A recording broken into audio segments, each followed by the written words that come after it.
Sir, Yeah, sir, I had a question in from the last class. yeah. Sir, I wanted to ask that in buses, I wanted to ask like how the structure is useful, like master-slave structure. Why do we need to make a master-slave structure in a bus, Okay. and how does it get utilized? Yeah. Basically, master is the one who initiates the transfer. So master typically is the processor, and slave is the memory. Memory is more like passive device. It in the sense that it reacts. It does not initiate transfer. So when master needs to read or write from memory, it will initiate the transfer. Another possible master is DMA controller. So DMA controller, once it has been instructed to do something, it will instruct the device and the memory to perform the transfer. So, for example, if it is an output device, so it will initiate the transfer from memory to the output device. If you're talking of input device, it will initiate the transfer from input device to the memory. So you could also have multiple processors sitting on the bus as multiple masters. So any module, any subsystem which is in a position to initiate a transfer uh, could be a master. So for example, when processor is initializing the DMA controller, when it is setting some parameters inside the DMA controller, giving memory addresses, size of the data, and the direction of transfer, etc. So at that time, again, processor is the master and DMA controller is the slave. Okay. Once DMA controller takes over, when it has been set up, then it takes charge and acts as a master. So it's just a convention. I mean, not very nice terms to think it as a master and slave. Uh, I think more appropriate term would have been initiator and responder. But historically, these are the terms. Does that answer your question?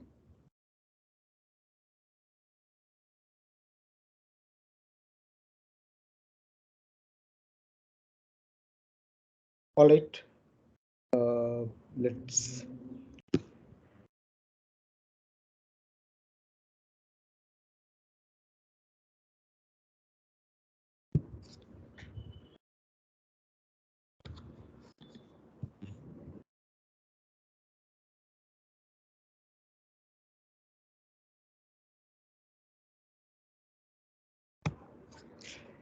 So we have been talking of buses, and we saw that bus is essentially a set of wires which link multiple subsystems. So what is carried on the bus is data, address, and some control information. So here you have, in this configuration, typically processor would be the master and others are slave. When you put a DMA controller, then that also is in a position to take initiative. That could be another master on the bus. The system may have many buses with different requirements in terms of speed and the data type, data size, and so on. And they could be interconnected either through uh, adapters or bridges or hubs.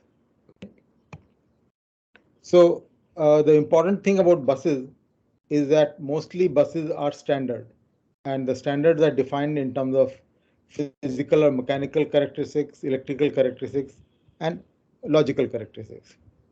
So these standards are required for subsystems from different sources, different manufacturers to work together. Uh, and as technology develops, there is a requirement for different speeds, different characteristics, and so on. So that keeps happening, and therefore these standards have to be uh, continuously improved. But at some point you define a standard, freeze it, and although many developments may be happening, after suitable time you move to another version of the standard or a new standard. So standards need to be revised and improved periodically. Who does the standardization? Standardization is done by a consortium of several organizations, which may involve industry, research organizations, or even professional bodies like ACM, IEEE. They and many others, they are involved in defining standards. So we are talking of a specific standard bus, which has been defined by ARM, but has been used extensively by others also. So it's for on-chip interconnection, and there are various variants of this. We are looking at AHB Lite in particular. So it's a single master, multiple slaves. It's a parallel bus, not a serial bus. We'll talk of serial bus examples also later on. It's a multiplexed bus, not as opposed to tri-state bus. There are separate wires for data address and control. It is a synchronous bus. We'll look at the distinction between synchronous and asynchronous a little more in detail later on. It's pipelined as we look at the timing that will be illustrated. It supports burst transfer, but does not support split transactions. So a simple scenario is shown in this diagram. You have a master, typically that will be processor, and you have slave. For the moment, think of these as memory modules, okay, which have different address ranges. So depending upon the address given by the master, a decoder would figure out which of these slaves has to be selected. If the address falls in the range of slave 1, that will be selected, and so on. The, the data to be written, W data or the write data, is going to all the slaves, and read data coming from various slaves passes through a multiplexer and then available as single data input to the master. Okay, so apart from these address and data, there are several control signals which are there available with master and slave. So firstly, you have the usual clock and reset signal. Uh, there are some responses which come from the slaves, ready and response. Okay, so ready signal is required to indicate if the slave is ready or not. If master is sending data at a fast rate and slave is slower, then it can use the ready signal to uh, make master go through some idle cycles. Okay, it could slow down the transfer. So we'll see the detailed timing shortly. And response indicates whether transfer was successful or there was some error. Uh, Now there are there is address out, data out, and there are lots of control signals. Okay, so a write indicates whether it's a write operation or read operation. Size tells you data size. Burst will indicate if it's a single data transfer or a burst of data transfer, and how many uh, elements in the burst. Okay, then there are protection, transaction type, and lock. So talk of these shortly. So I think there is noise from one of the students. So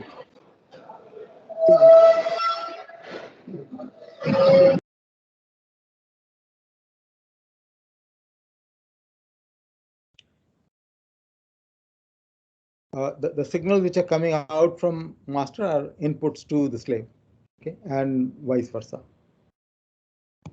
Sir, what does the RESP indicate? Signal indicate? RESP is the response from the slave indicating if there is if the transfer was correct or there was an error. Okay. All right, sir. Sir, where do we find these abbreviations? Okay, I'll upload. There is a document describing this. Whatever I've taken figures from the same document. I'll upload that in Moodle. Okay. So some of we don't really need details of each and every one. Some of these we will see when we look at the timings. All right. So there are quite a few signals. We'll not go into details of each and every one. This is an elaboration of what I showed in the earlier picture. What it indicates is that uh, apart from the data coming from various slaves, which has to be multiplexed, uh, even the responses like RESP and ready, these have to be multiplexed, because each of the slaves will have its own RESP output and ready output. So depending upon which slave has been addressed, uh, one of these is selected. And as far as master is concerned, it looks at a single response and single ready line. So now we look at some timing details of how actually uh, read, write, and burst operation happen.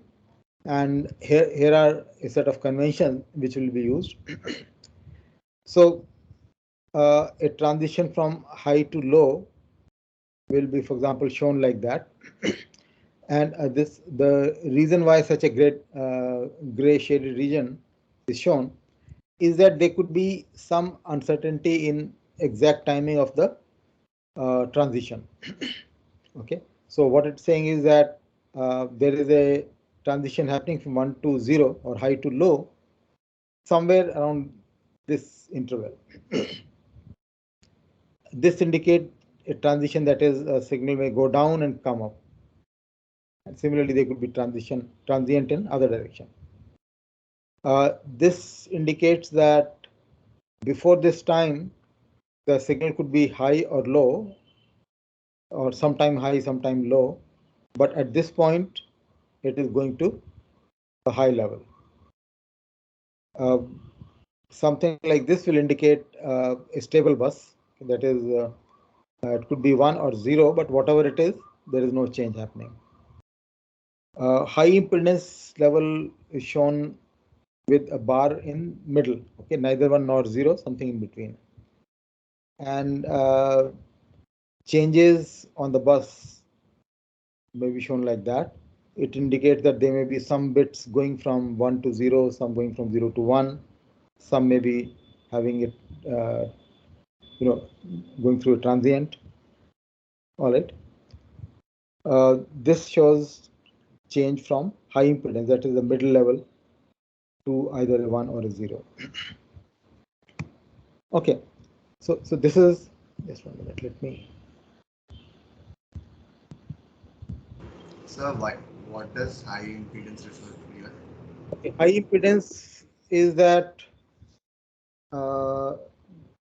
that output is neither driving 1 nor driving 0. So one output means that the voltage level is high and the current can go out, current can be sourced. Low level means the output voltage is low and current could be sunk in. Okay, so the driver can take in the current. High impedance means that the output is left floating. It is neither driven to 1 nor driven to 0. So when you're connecting multiple signals, putting them on the same wire, you could use this tri-stating mechanism. One of them could be driving the wire to 1 or 0, others could be in high impedance state. So there is no clash.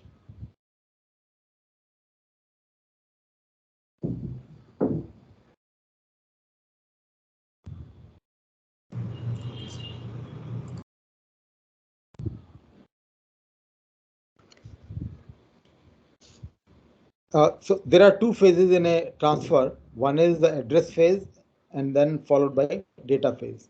Okay. The reason for this kind of division is that you can have pipelining.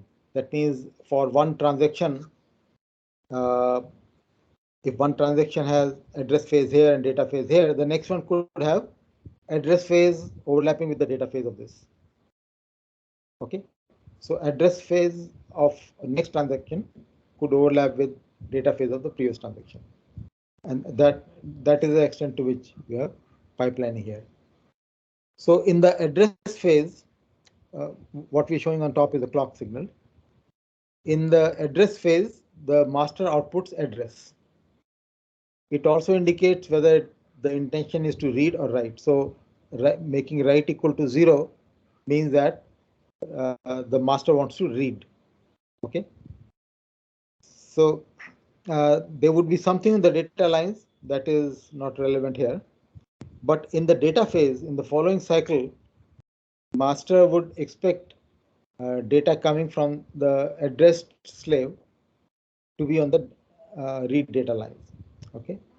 The data should be stable at the rising edge of clock in the data phase, right? So after having seen the address here, the slave could take some time to respond. Okay, so there may be some transitions here, some changes may be happening, but before the edge for a specified period of time, it should become stable. Okay, so that's called the setup time. We'll not get into details of how much is that. So, but there is some interval for which the data must be stable before the edge comes. Okay. Ready equal to 1 coming from slave indicates that yes, it is ready and master can take the data. So if slave needs more clock cycles to produce the data, then it can make ready 0. We'll see those cases later, but this is a simple scenario where slave is able to respond within the next clock. So in one clock period, address was given. In the next clock period, the data is read by the master. Correspondingly, write also has similar scenario. So while address is being output, write signal is made 1. So slave understands that the intention is to write the data, and here W data or write data is coming from the master in address phase itself. I'm sorry. It comes in the data phase. It's coming from the master, and the slave is expected to read it on this clock edge. Okay, so in these two clock period, the transaction is complete. So when will it? Yeah. Go ahead. When will it write? Like it will read the data in the database. So when will this write in the memory display? It will be written on this edge, the rising edge coming at the end of data phase. It is at this instant the data gets stored in the memory. Okay. Okay. So once again here we are showing ready as 1. That means slave doesn't need more time. It is able to take care of it within the cycle. This shows the use of ready signal. So here normally we are showing read transaction. The master would like to read the data on this edge. Okay, the rising edge coming in the data phase, but here you find that ready is 0. That means the slave is not ready. So master goes and waits for a cycle, tries to look at the next rising edge. Again, the ready is 0. So it goes through one more cycle, and at the next edge, ready is 1. So data can be read by the master. So you can see that slave has after looking at that, slave has uh, taken more than 2 clock cycles to produce the data. Okay. This is write transfer with wait state. So the slave was supposed to write data into, or the memory was supposed to store the data at this edge, but if it is not ready, ready can be made 0, and then writing will happen at the next edge. Okay. So it is up to the slave how many idle cycles are introduced, how many cycles it has to make the master wait. Okay? In the uh, ready one, shouldn't ready be also one just when the data is available to the slave? So when the slave has resolved the data, only then it will make ready one. So it's getting ready before that. So Yeah, see, the convention here is that uh, master looks at the ready signal on the rising edge. And at that point, if ready is 0, it will wait for another cycle. Again, ready may be 0 or 1, so it may have to wait for another cycle. So at the rising edge, if the transaction is a read transaction, master will read, or the slave will master will take in the data, or slave will take the data and store if ready. Okay, so ready being 0 will actually move postpone it by one cycle. There could be there are different protocols. I think what you are saying is that uh, should the slave first take in the data and then say it is ready? Yeah, so there are some protocols which define signal in that manner, but here it is the way I have described. So, sir, in the address space, uh, like the control is with the master, but in the database, the control comes to the this slave, right? Yeah, in some sense, yes. Yeah, Okay. so it is a slave who's deciding whether transaction gets done, data gets actually transferred on this edge or not. Okay, so So when slave we has have that. H write, when we have H write one in address space, so does slave store that information that H write was one in address space? Because Yeah, after that it is right. becoming Yeah. So we are assuming that the slave is recording the address and write signal. Okay, slave is remembering this. So internally it has to store the address and it has to remember that write is 1 or 0. okay.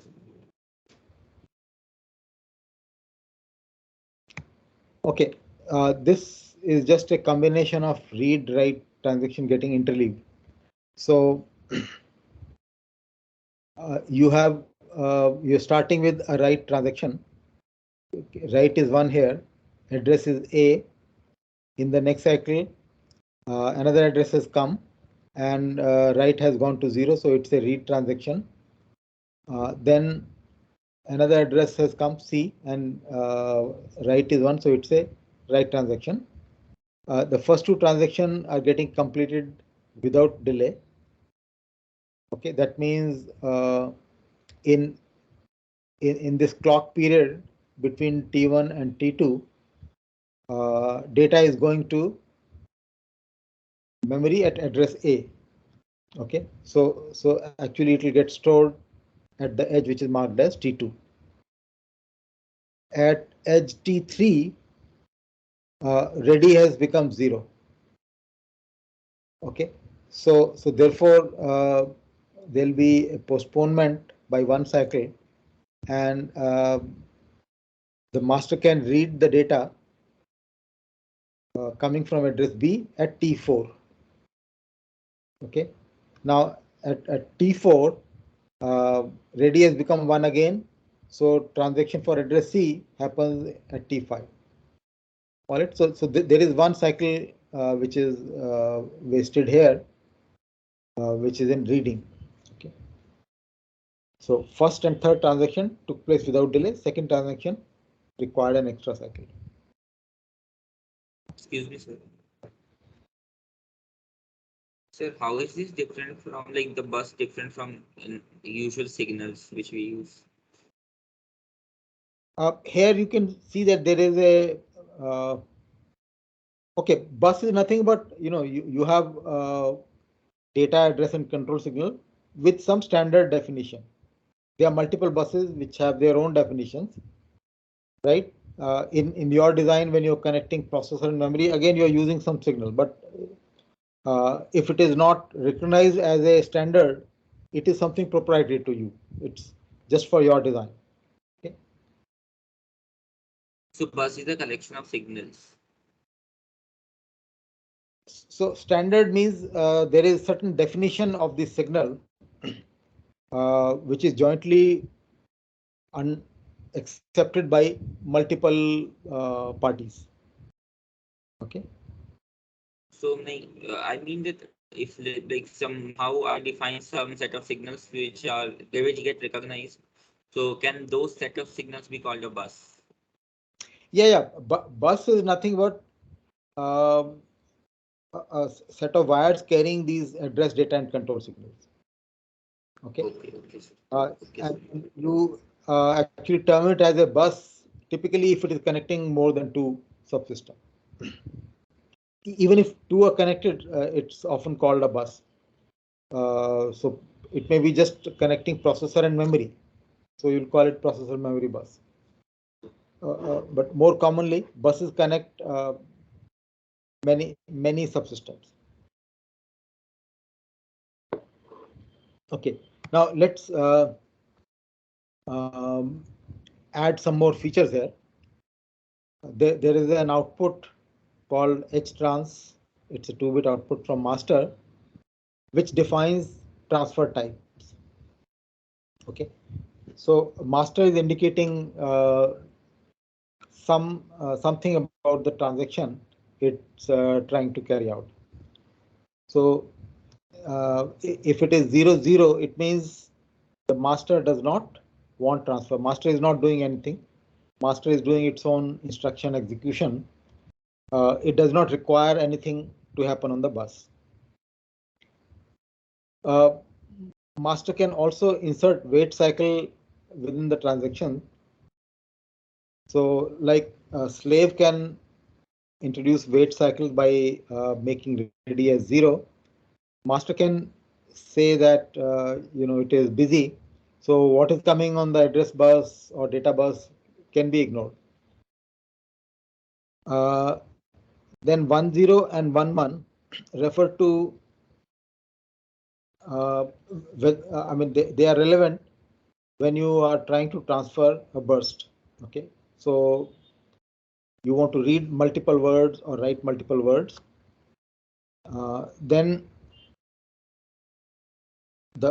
for the first element, you will output 10, which indicates that either it is just a single transfer, not a burst at all, or the first transfer of a burst.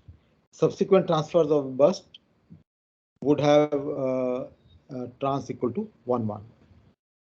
So let's try to understand how the timings are there for burst transfer.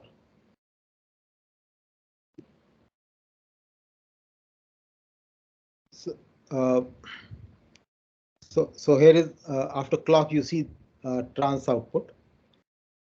In first cycle it is non-sequential, then busy, then sequential, sequential, sequential. So there is a burst here. Okay, this means the first transfer of the burst, and these SEQ are the subsequent 3 transfers of the burst of 4. In between there is a cycle where the master says it is busy. So along with H trans, you have address coming out. Okay, so address is hexadecimal 20, and then next address is 24, 28, and 2C. But in busy cycle, just 24 is repeated, and that has to be ignored. Write is 0 all through, so that means all these addresses are meant for reading. And there is another output from master called burst, which indicates the burst size and so on. I'll come to those details in a moment. So here it's indicating that there is a burst to be done of size 4. So you can see that for these first 4 cycles, the slave is ready. So reading is happening immediately from address 20. Reading happened here. Okay. From address 24, reading is happening here. So one cycle is gone in waiting because master was busy. So master is reading from address 24 here in this cycle at edge T4. And when it came to reading from address 28, the slave became slow. It has introduced one wait cycle. So reading from address 28 is happening here, and reading from address 2C is happening at T7 edge. Okay, so you can see that it has taken 1, 2, 3, 4, 5, 6 cycles for transferring 4. So there is one address cycle which would have been necessary, but the 4 reads have happened over 6 cycles because one cycle was lost because of master, another cycle was lost here because of the slave. Okay, the usefulness of burst transfer you can see is in terms of not having separate address phase. Okay, otherwise if you were to carry out these 4 reads separately, so you'll have address phase, data phase, address phase, data phase, and so on. But now there is an overlap between these. So within the burst, you could see that effectively there is a pipelining. So the transfer size also can be specified by the master. There is a 3-bit output which can indicate what is the transfer size. So in terms of bits or in terms of bytes, in terms of bits, it can be 8 to 1024, or essentially 1 byte to 128 bytes. And burst is also 3-bit output. It indicates that whether you want a single transfer or a burst transfer. With the burst, you need to specify size of the burst. It could be 4, 8, or 16. And there are 2 types of burst: incrementing and wraparound. Okay. So what happens in incrementing is that addresses go on sequentially, what we had seen in the previous diagram. So this was an incrementing burst of length 4. In wraparound case, the addresses wrap around. So for example, here you have started with 20, so it is fine. But suppose you had started with 24, so you'll go 24, 28, 2C, and then you'll come back to 20. So within same block, it wraps around. I'll show an example here. This is the incrementing burst. So first transaction type is non-sequential, then 3 are sequential. The addresses are going in increasing order only: 38, 3C, 4044. Okay. But on the other hand, if it is a wraparound burst, then if you start from address like 38, you have 3C, and then it wraps around 30, 34. Okay.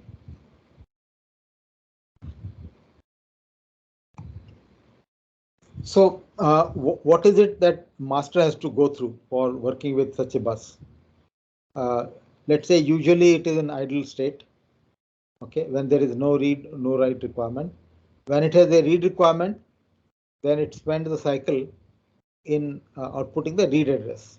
So it goes to the state, and then it goes to the data phase that I'm showing as a separate state. Here it may have to wait if the ready signal is 0.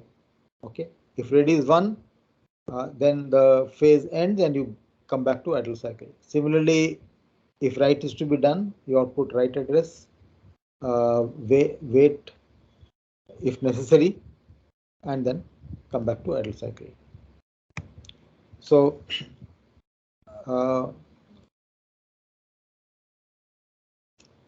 so here transaction type is idle unless it has to read and write. When it has to read, it makes write as 0 and transaction type as non-sequential.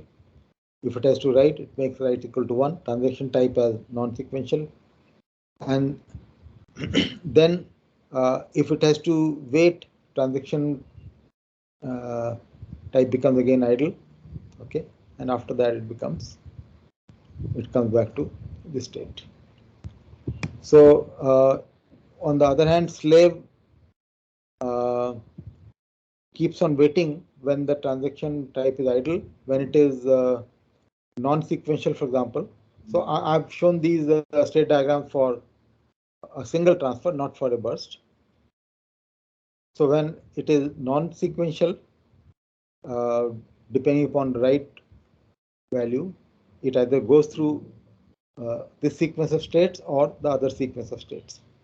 So it accepts the address, okay, uh, goes through read phase.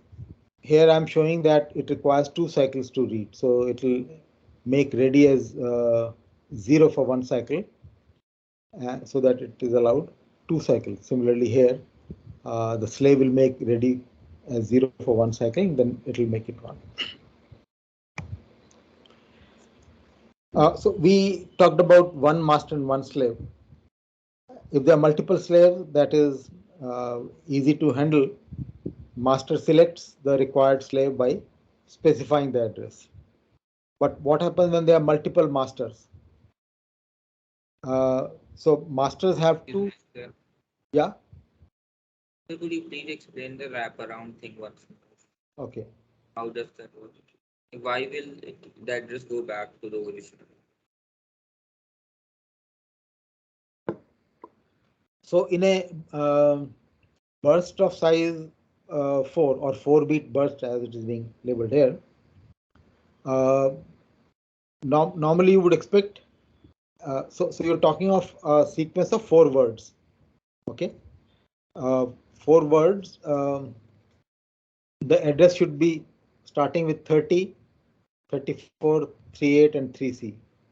Okay, so you know, basically the starting address has to be aligned with the total data size. So total data size is 4 words, which means 16 bytes, right? So the starting address has to be multiple of 16. Uh, so if it is that, then you will start with something like 30, go to 34, 38, 3C, and then 40 is the next multiple. But if it is starting with something which is a multiple of 16, then wraparound go from 38 to 3C, you're coming back to beginning. So you're not getting into the next block. You come to the beginning of the same block of 16 bytes and complete the cycle. So after 34, would it be 40? After 34? Yeah, well, this transaction is over. Where the point at which you wrap around is decided by the length of the burst, which was 4 in this case, and the data size, which was a word or 4 bytes. Okay, so yeah, so you're trying to transfer 4 words, which means a block of 16 addresses, byte addresses. So suppose it was the data size was 64 bits, and we were talking of wrap 8. Okay, so that means you have 8 bytes into 8, so 64. So you will transfer a block of 64 bytes. Okay, starting at an aligned address, starting at an address which is a multiple of 64. But if master gives some address from middle, then it goes to the end of the block and then starts from the wraps around to the beginning.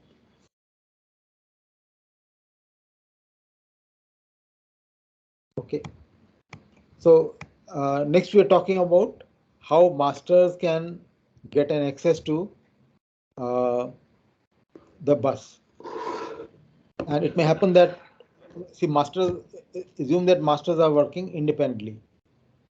So it could also happen that multiple masters make a request at the same time, and some mechanism has to be there to resolve this.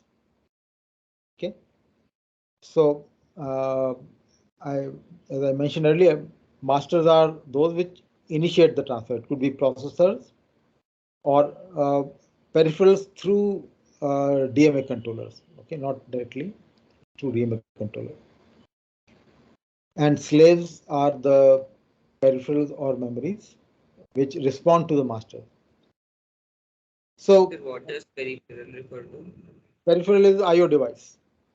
So so IO devices are thought of outsiders, sitting at the periphery. So how is an IO device a master? Uh, IO device acts as a master only through DMA controller. So when I say IO could be the peripheral device could be master, it means the DMA controller uh, who is actually facilitating the transfer.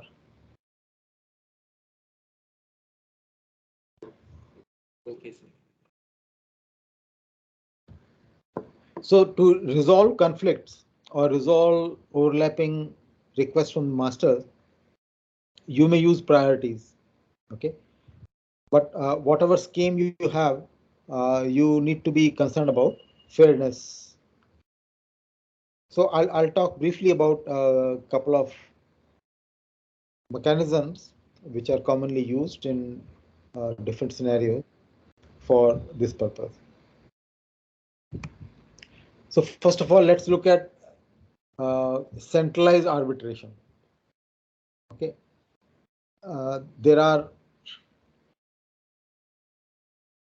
multiple device. So by device, you interpret this as multiple masters. Okay, so in these figures, I've used the term device, but essentially what it means is that these are masters who may make request for accessing the bus, and there is a centralized arbiter sitting here, which is going to decide who is given the bus. So there is a request signal coming from every device going to the bus arbiter. Bus arbiter would respond by uh, telling the selected device that yes, you have been granted access to the bus. Okay, so between every device or between every master and bus arbiter, there is a pair of signals, request and grant. So multiple masters may make a request, but only one gets a grant. So you could arrange priority, okay, give something as highest priority, next lower, and something which has the lowest priority. So in case of a conflict, you go by the priority and give grant to the highest priority device among those who are making a request. So this illustrates how it would go on. Let us say request 1 is active from this point in time to this point in time. And there is a request coming from device 3 also, which is overlapping. So the arbiter will ensure that grant is given to the higher priority device, which is 1. And although now request is coming from device 3, but grant 1 continues to be high. So while grant 1 is high, device 1 is using the bus. So it is in this interval it is using. Once it has finished, it lowers the request, and in response to that, grant 1 also goes down. So after grant 1 is down, the arbiter could activate grant 3 signal. Okay, so here we assume that the device 3 is holding on to its request, and when the grant comes, it gets to use the bus, and then it withdraws the request, then grant 3 comes down. This requires a central arbiter and a pair of wires between every master and the arbiter. You can simplify the design, reduce the number of wires, by putting all the requests, combining all the requests on a single wire. And the grant signal is chained through the master. So there is a single grant output coming from the arbiter, goes to master 1, and it's up to master 1 to let that be passed on to master 2, and so on. So it is chained through the master. It goes first to the highest priority master, and it reaches the lowest priority master in the end. So how do you combine the multiple outputs? So typically you can perform what is called wired OR. If you recall your uh, logic design a little bit, so you have a NOR gate like this. You have two transistors.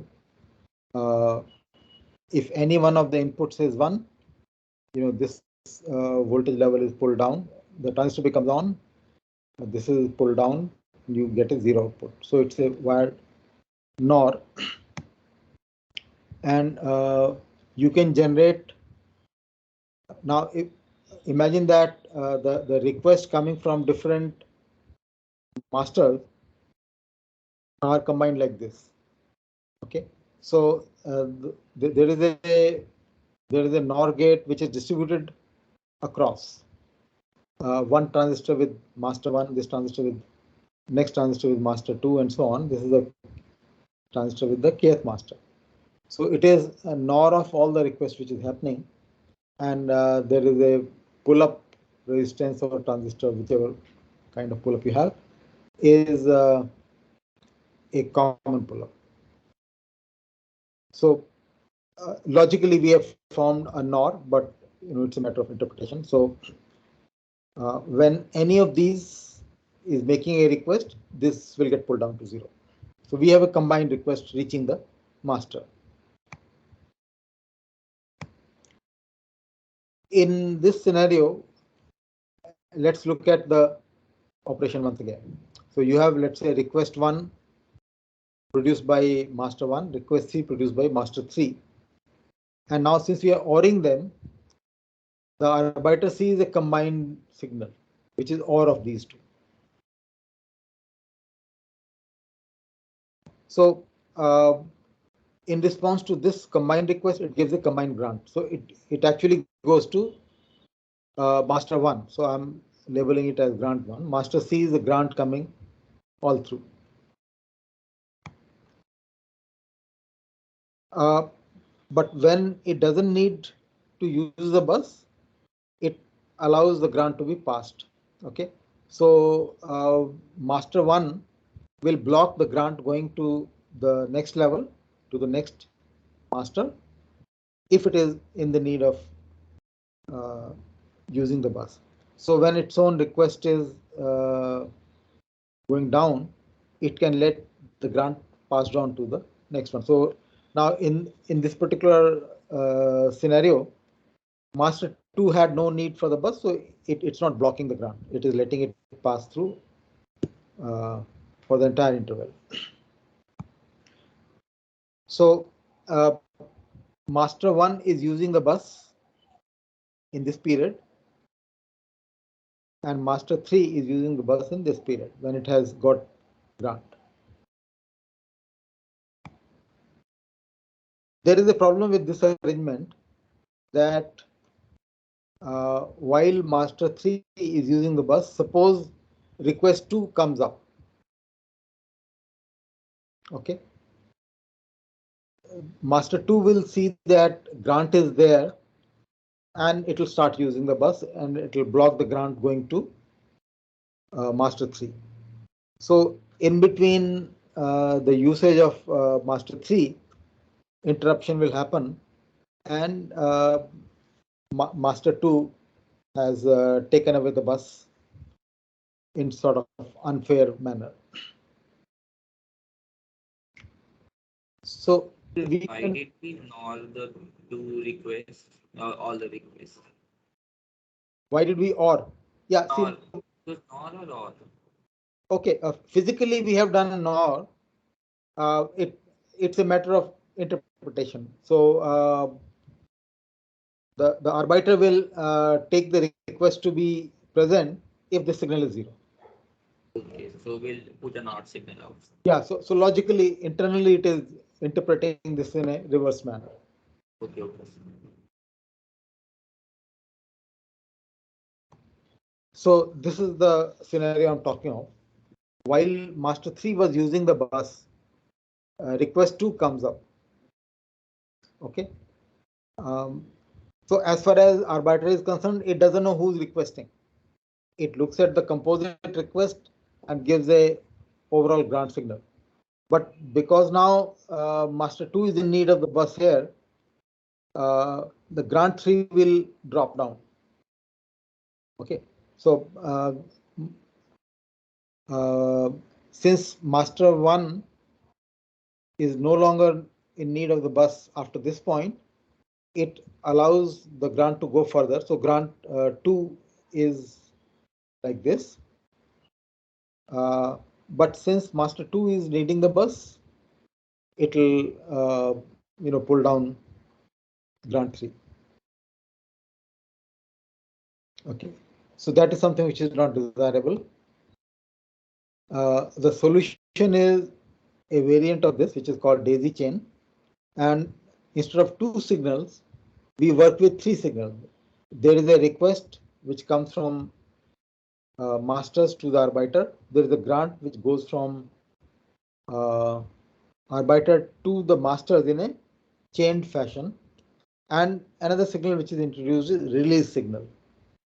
So release is again a wired OR signal.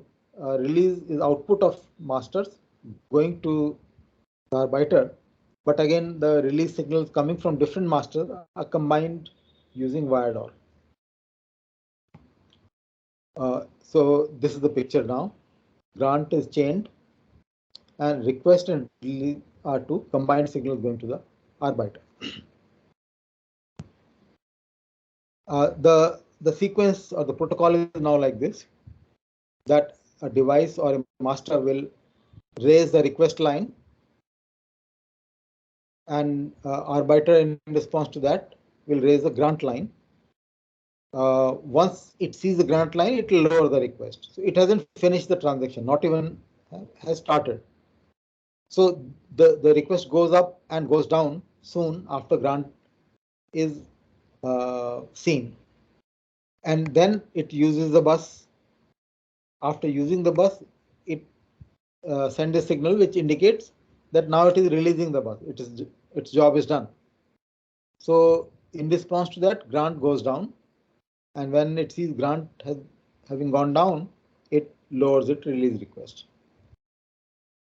Okay, so both with grant going up and grant going down, you could see that there are two events which are happening on the device side or the master side. Okay, so you have to wait for rising edge on grant signal and not just the level. That means so that indicates it's a fresh grant. You're not taking away grant of some other device like it was happening in this case. Okay, so here master 2 raised a request, and it saw that grant was already won, so it thought it is meant for this device, and it went and used it. Okay, so therefore we are now insisting that grant should come up and go down, so that we know that one transaction is over and the next one can start when grant goes from 0 to 1. So this shows the example of how waveform will look like now. Request 1 is going to 1. So the overall combined request will be just OR of all the requests. So we have request 1 coming here for short interval. As soon as the grant 1 goes up, soon after that request is going down. And after that, the bus is being used by master 1. So after using, there is a release 1 signal. So request one is a pulse, and then release one is also a pulse. In between, the bus is getting used. As far as device 3 is concerned, there is a request here and there is a release here. So this is the combined request signal, this is the combined release signal. Grant, there is a single grant signal, but this is what master 1 sees, and this is what master 3 will see. So this will be blocked from going further, and master 3 sees only this much. And So in this case, when the grant 1 was 0, so what prompted the grant 1 to again become 1? yeah, so grant is becoming 1 again in response to this request. So the arbiter sees that there is arbiter sees this one. Okay, combined request. So in response to this request, this grant came, and in response to this release, it went down. After So that, when release went down, it again came up because the signal request 3 was high. yeah. So since request 3 was already high, after releasing this, after this grant going down, it goes up again because there is a request. So release 1 will always be only one cycle long, right? There is no requirement that it should go down within one cycle. So actually, uh, the bus could work with masters which are operating at different speeds. So it may take one clock, but the clock of master 1 may be different from clock of master 2 and so on. So all we are saying is that after a master sees grant going up, it should lower the request and then use the bus. When bus usage is over, then it activates the release signal. In response to that, the grant goes down and then release should go down. So the events are supposed to happen in that order, which I had indicated here. These events are happening strictly in that order. The time interval between the events may be arbitrary. Okay, but the order is important. Sir, one more doubt. Yeah. What if this request 1 arbitrarily goes up again while bus 3 is anyway still reading the bus, using the bus? So won't grant 1 go high? I mean, grant 1 is already high, but what would happen then? Hello? Okay. All right. So let us see at this point, grant 1 has gone down to 0, or in fact the combined grant, which is first seen by master 1, it has gone down to 0. And in response to that, release 1 has gone down, so combined release has gone down to 0. Now, after this point, the arbiter has to again respond to the requests which are there. So at this point, when the arbiter is responding, if there is another request from master 1, then that master 1 will again get to use the bus. But once master 3 has started using it, okay, let us say master 3 was using bus from this point to this point, and in this duration, if a request is coming from master 1 or master 2, they might see the grant high, but they will not see this edge grant going from 0 to 1. Okay, they will see that grant is already high at the time they are making a fresh request. So at let us say at this point, master 1 makes a request, or even master 2 makes a request, then they will see grant 1 at level 1, but they will not see the edge. So edge was seen by master 1, but it did not require it, and therefore master 3 got to see the edge and it started using it. But now, unless it releases, the bus is released, grant goes down and goes up again, nobody else can use. So every master has to wait for a grant signal going from 0 to 1 in response to its request. So that is a protocol. But if before master 3 gets a chance, if master 2 comes before that, or master 1 again comes with its own request, then there is a possibility of starving. Okay, so this is what I'm saying here. This arrangement is very simple and inexpensive. Number of wires are very few. The speed is limited due to chaining of the grant. Signals have to propagate through various masters, so that is a limitation. But more seriously, there is a possibility of starvation of low priority devices. Okay, that is not prevented. We can bring in some rules for incorporating fairness. We could say that a device that has just used the bus cannot reacquire it until it sees the request line go to 0. Okay, so when a device which has just used the bus and it is trying to make another request, if there is already a request on the line, then it will not reacquire the bus. Okay, so it would wait. So if that discipline is brought in, then fairness can be improved. The next approach I'm showing now is a distributed arbitration. So there is no central arbiter, but the masters among themselves have to figure out who is the highest priority among them, among the requesters. Okay, so each one has a priority number, or you could say their identity. Identity indicates the priority. Larger the number, higher the priority.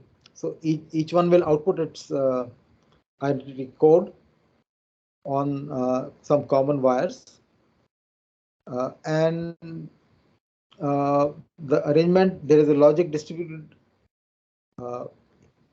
along these masters, which decides which of the one among those requesting had the highest priority. So firstly, we have a combined request line, which is simply wired OR of all the individual requests. Let us say each one has a 4-bit ID. Okay, so ID 3i to ID 0i is the ID of ith request. So it's a 4-bit number, 4-bit binary number, which indicates the ID of ith requester. So each requester has its own ID, 4-bit number, and higher this number, higher is the priority. So we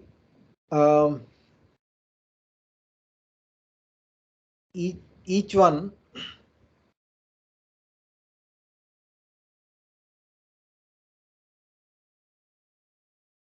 okay, each device outputs the ID passing through certain logic. So that logic I'm describing now. So ARB I3 to ARB I0 is a 4-bit number derived from the ID, which is output. Okay, and what you see on the wires is a wired OR of these 4 numbers. Let's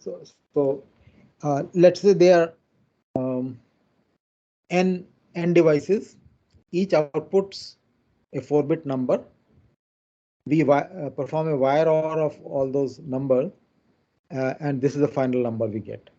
So the way the logic is arranged is that this would be the largest of the IDs. Okay, we'll see that logic, how it is working. So just to summarize, each device is outputting a 4-bit number derived from its ID, which is also a 4-bit. And on the wires, there is a OR operation happening. So all these n 4-bit numbers are ORed. That is the result.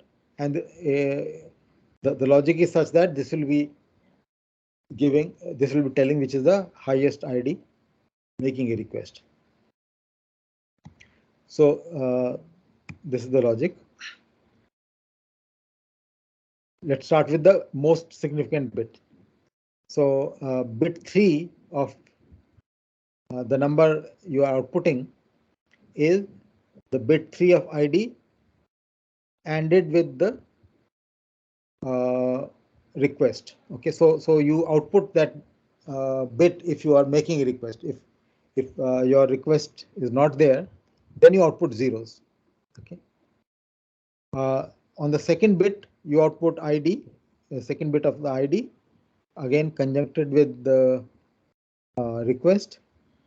But you look at the you look at what happened at the previous bit level. So if you had a 1 there, or nobody had a 1. So if everybody had a 0, then you output your bit. Or if you had a 1, then don't look at what others had, then you can output. So the same logic is extended to all the bits. So firstly, what you can see, I'll illustrate this with an example, then it will be clear that a device which is not requesting simply outputs all zeros. Okay, so let's look at the devices for which request is 1. So then we are chaining some logic here. So if you had a 1, then you output your next bit also, and next bit is output if there were previous 2 ones, and the last bit is output if there were all 3 ones. Along with that, we are putting another piece of logic here, is that you continue outputting your bits if the previous at the previous level all had zeros. We'll come back to this. Let's look at the illustration, which will actually make things clear. So suppose there are 4 devices, okay, and these are their IDs. First one has ID with binary of 9, second is 6, third is 12, and fourth is 3. Okay, so these are 4 binary numbers, and we'll go through that logic, and we'll see that the highest one among these, or that is 12, will be actually picked up.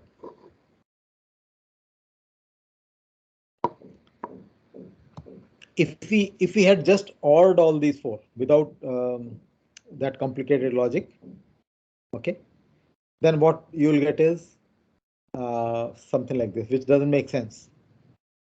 Okay, so I'll now illustrate what we are trying to do.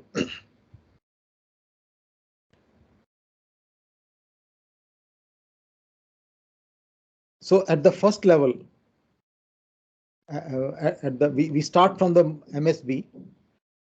Okay, at the MSB, all of them are outputting their bits. Okay, so the combined result is 1. Next, you see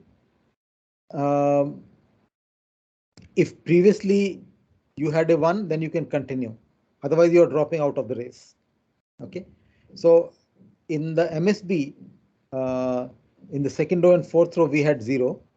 So they are dropping out of the race. They are not going to output anything further apart from zeros. Okay, so so actually a 0 will be output, but just to indicate that these 2 are out of the race, I'm showing X here.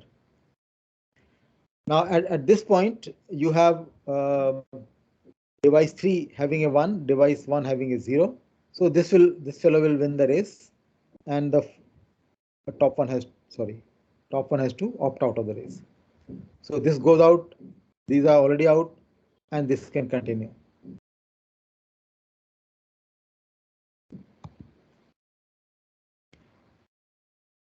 So now if you're ORing all these, what you're getting is 1100, which is the code of the highest priority device.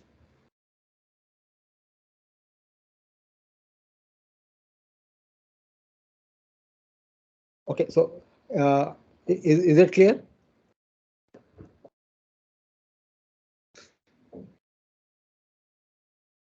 So here the requests are all one, right? For all of them.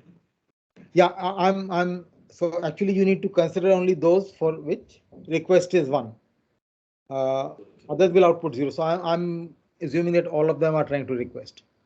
So we go from the MSB towards LSB. So it is not done in multiple cycles. It is just logic propagating through combinational networks.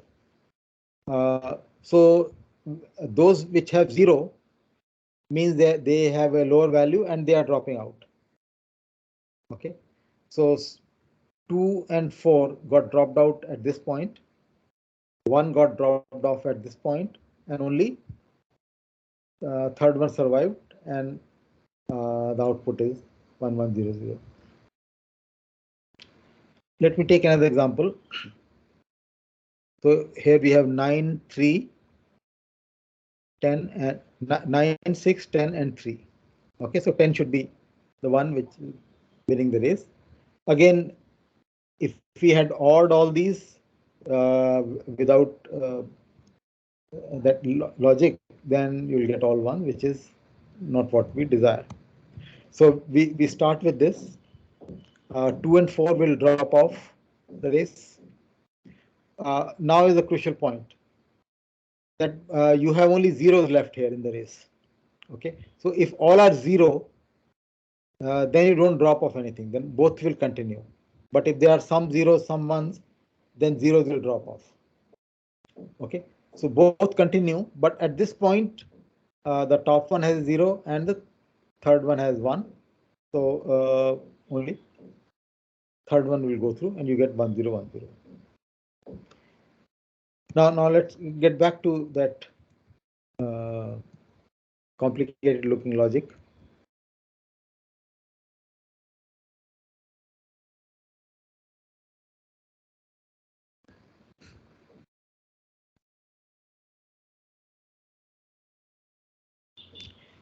So you could see that as you progress from MSB to LSB, there are more and more conditions being put. You're ending with this term here. In the next one, you're ending with these two terms. Then you are ending with 3 terms. So one a device is dropping out of a race if any of these becomes 0. Okay. So the logic for survival in the race is that either you have a 1 in your ID or everybody else has a 0.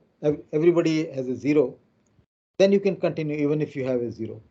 But if you have a 1, then you can continue. So it is all of these two, that either IDI3 is 1 or ARB3 is 0. Under any of these conditions, you continue. The same condition coming from 2 bits here and coming from 3 bits here. All right. So this is the logic each device has. Okay, it is looking at ARB values, the combined ARB values, and it is looking at its own bits and outputs this number which is derived from its ID and the combined ARB values to the higher significant side. Okay. Excuse me, sir. In the algorithm, why Yeah. do we need to worry about, let's say for ARB1, why do we need to worry about ARB3? Won't the ARB2 be sufficient? No, you see one. Okay, the reason is that Once you have dropped off the race, even if you have a 1 in lower significant bits, you should not continue in the race. Okay. So let's say at this level, for deciding ARB I1, you are looking at what happened in bit 3 and what happened in bit 2. You have to look at all the bits on the higher side. So it may happen that, for example, if this condition is not there and that device had dropped out of the race, but now it has a 1 in its ID, it will tend to continue. But that is not the case. Once it is dropping off the race, then we know that it's a smaller number and it should be left out. Okay, sir. Okay, the next mechanism we look at. Sorry.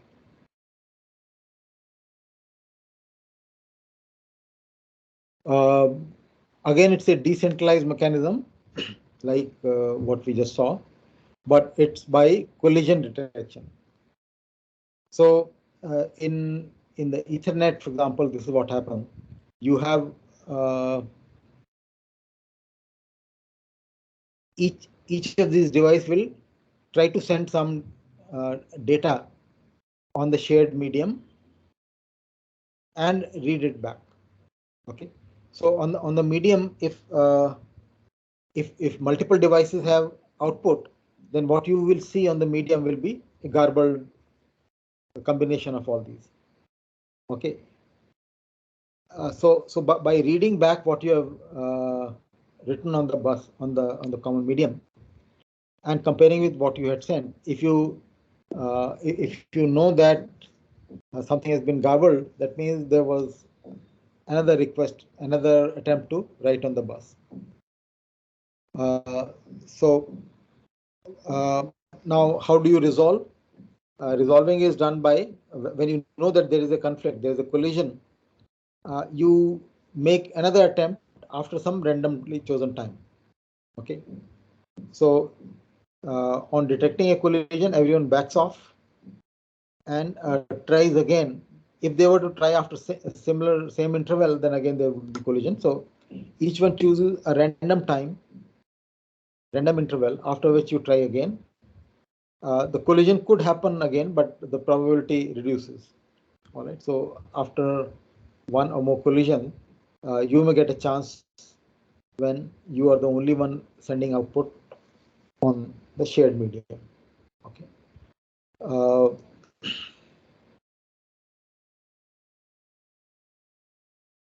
so example of this, as I mentioned, is Ethernet. So we'll not go into further details of how that random time is chosen and how collision, I mean, how things get garbled and so on. So we'll just leave it at that and move on. Let's talk a little bit about performance of buses. Okay, by making different choices, you impact the bus performance. For example, bus width is a very simple and obvious factor which determines the bus bandwidth. All right, how many bits you are able to transfer in one go. If you separate data and address lines, then that helps in increasing the bus bandwidth. Otherwise, if there are common lines for data and address, then you have to do this in different time intervals. Okay, so for example, initially you will send address, and when address has been noticed by the addressee, then you can use the same wires for sending data. Okay, but then things have to happen sequentially.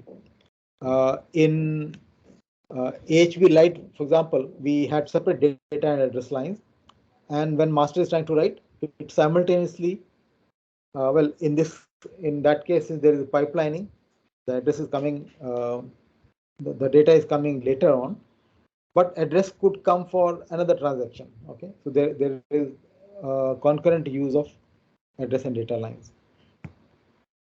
Pipelining we have seen because of overlap you get better throughput.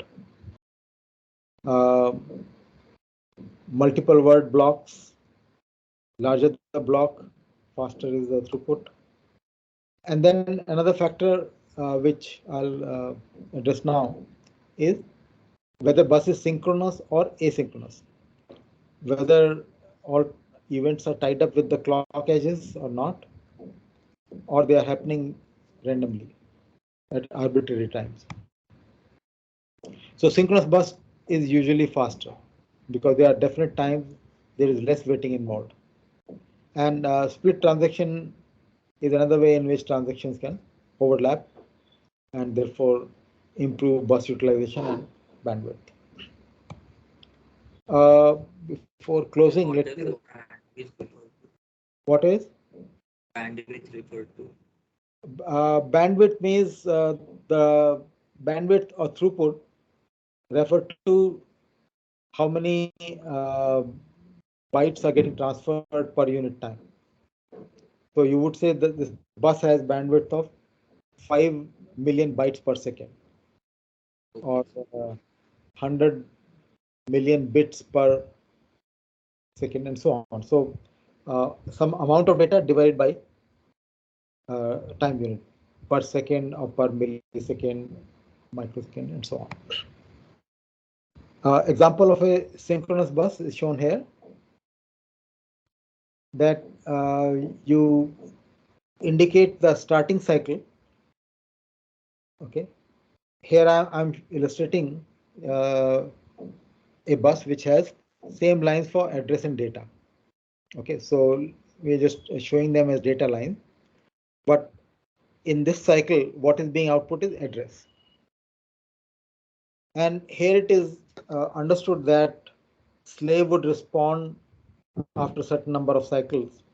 So, for example, uh, in after this, in the third cycle, the slave is responding. It does not. There is no special signal to indicate that. Master knows that it has to read data in this particular cycle. In asynchronous bus, there is no clock. Here, for example, uh, the master is raising a request. Master says there is a read request. The signal is indicating the read request, and the slave is responding by giving an acknowledgement signal. So the master is outputting data here, and the slave is outputting. Sorry, master is outputting address here, and slave is outputting data here. So there is an acknowledgement to this read request from the slave. So this request is from master. This acknowledgement is from slave, and then slave is indicating availability of data by activating this signal called data ready. Uh, Response to this is coming from master again on the same wires, on the acknowledgement wire. So again, this could be wired or. So data is available here, right? The important thing here is that there could be any arbitrary amount of delay between various events. It's only the order of events which is important. There could be any delay. These delays are not uh, timed by clock, or they are not fixed number of clocks here. So uh, such protocol or such buses involve more waiting time, and therefore they would generally have comparatively less throughput or less bandwidth. So what does ACK do? ACK is just short for acknowledge. So this is an acknowledge signal. I'm showing it driven by slave here. The white part is driven by slave. The orange part is driven by master. So this acknowledgement is acknowledgement to read request from master. This acknowledgement is acknowledgement from the master to the ready signal coming from the slave.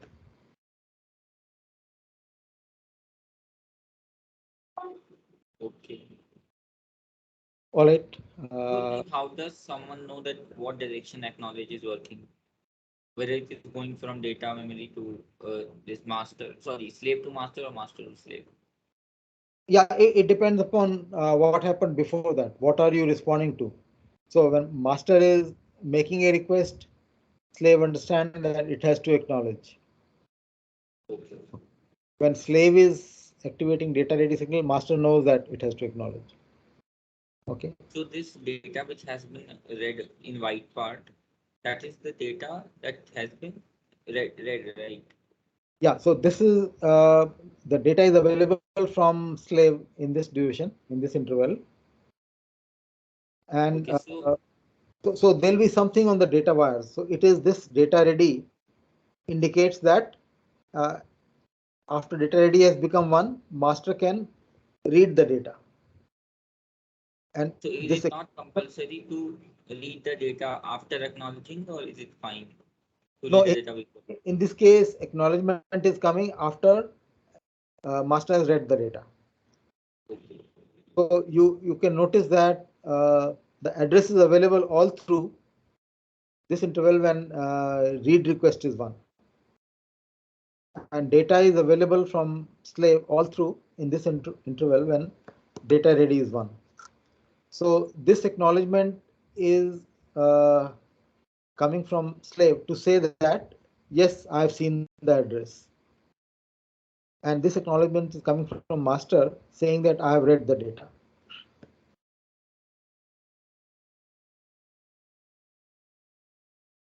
Okay, so we'll stop at this.